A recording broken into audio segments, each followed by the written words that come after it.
저희 병원에서 수술 받으신 분들은 다 이런 이용해서 수술을 받으셨거든요. 문제가 되거나 렌즈 자체에 문제가 돼서 재수술 받거나 한 케이스는 없었기 때문에 충분히 안전하다라고 검증이 됐다라고 저는 생각을 하고 있고, 또 결과가 좋은 게 이렇게 매번 우리가 발표도 하고 있고 하는데 왜 본사에서는 이런 거에 대한 연구가 전혀 안 이루어지고 있느냐, 출시 계획은 없느냐라고 했더니,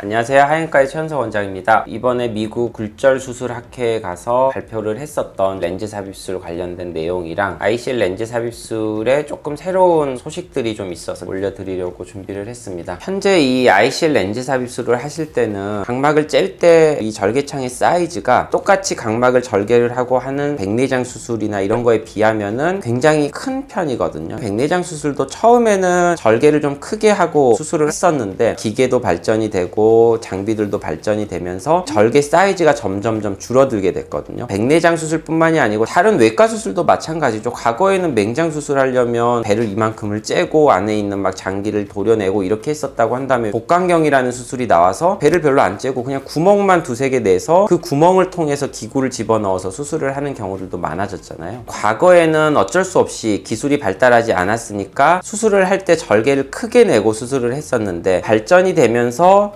절개의 개수도 줄어들게 되고 절개의 사이즈도 줄어드는 게 수술의 트렌드가 되게 되는데, ICL 렌즈 삽입술의 항상 가장 아쉬운 점 중에 한 가지가 10년 전에 출시가 됐을 때부터 현재까지 전혀 그 사이즈의 변화가 없이 3에서 3.2mm 정도의 절개를 내야지만 공식 인젝터를 사용을 해서 수술을 할 수 있다라는 게 저는 좀 안타까운 점 중에 하나라고 생각을 했고, 그래서 이제 저희가 연구를 하면서 작은 절개창을 이용해서 할 수 있는 수술 방법을 발견을 하게 되었고, 저희 병원에서는 다른 병원에 비해서 작은 절개창을 이용을 해서 수술을 하고 있는데요. 작은 절개창을 이용을 했을 때 얼마나 장점이 있는지 비교 분석하는 걸 작년 이 학회에서 한번 발표를 했었고, 이번에는 그러면 그 작은 절개창 중에서도 그 안에서도 조금 차이가 있는데 그런 차이는 또 어떤 결과에 차이점이 있는지를 연구를 해서 발표를 하는 그런 시간을 가졌습니다. 작은 절개를 넣는다는 거는 결국 수술로 인해서 유발되는 난시도 적게 만들어지고 각막 모양의 변형을 그만큼 덜 일으키게 되니 옵티컬 퀄리티도 좋아질 수밖에는 없고, 절개가 작으니 당연히 회복이 빠른 건 당연한 것이고 부작용 가능성도 더 줄어들게 되겠죠. 이전에는 저희가 공식 인젝터인 3mm, 3.2mm에 비해서 2mm 절개창이 갖는 장점을 연구를 했었다고 한다면, 그 안에서도 저희가 2mm, 2.2mm로 할 때도 있고 2.7mm대로 할 때도 있고 이게 또 다시 나눠지거든요. 요 안에서 요 차이점은 또 어떤 것들이 있는지 봤던 거고, 수술하고 나서 얼마나 난시가 유발이 됐는지, 그리고 수술하고 나서 각막 내피세포가 줄어들진 않았는지. 작은 절개창을 이용해서 렌즈를 넣다 보면 결국 렌즈가 손상이 되거나 아니면 절개창이 작다 보니 결국은 수술의 난이도가 좀 올라가기 때문에 실제로 수술하는 과정에서 렌즈에 어떤 물리적인 데미지가 가해졌다든지 아니면 그로 인한 홍채라든지 이런 조직에 손상이 생겼는지를 이제 같이 분석을 해봤고요. 768안을 대상으로 해서 비교 분석을 했습니다. 실제로 렌즈를 작은 절개창을 이용해서 넣을 때 렌즈 자체에 데미지가 가해지거나 찢어지거나 하는 케이스는 단 한 케이스도 없었고요. 안구 조직에 손상이 생긴 케이스도 단 한 케이스도 발생하지 않았습니다. 수술 전후에 각막의 내피세포를 비교 분석을 해봤을 때도 수술 전이나 후나 전혀 차이가 없다라는 것을 알 수가 있었고, 수술 직후에 시력이 회복되는 속도를 보게 되면 궁극적으로는 둘 다 1.0 이상의 시력을 얻게 되었으나 1일차 시력을 보게 되면 절개창을 더 작게 가져간 그룹에서 통계적으로 조금 더 높은 것을 아실 수가 있습니다. 그리고 난시 유발률인데요. 이거는 절개를 넣게 되면 각막의 모양이 미세하게 변화가 되면서 각막 난시가 유발이 되는데, 수술 1주차부터는 두 그룹 다 수술 전과 비슷한 상태로 회복이 되었는데 1일차에는 약간 절개를 더 크게 넣은 그룹에서 조금 더 난시가 유발이 더 많이 됐다라는 걸 볼 수가 있습니다. 결론은 뭐 이전이랑 마찬가지인데 절개창이 작으면 작을수록 더 좋다는 거고, 저희 병원에서 수술 받으신 분들은 다 이런 작은 절개창을 이용해서 수술을 받으셨거든요. 문제가 되거나 렌즈 자체에 문제가 돼서 재수술 받거나 한 케이스는 없었기 때문에 충분히 안전하다라고 검증이 됐다라고 저는 생각을 하고 있고, 렌즈 삽입술 수술을 받으시는 모든 환자분들은 앞으로도 다른 병원에 비해서는 더 작은 절개창으로 수술을 받으실 수가 있게 될 겁니다.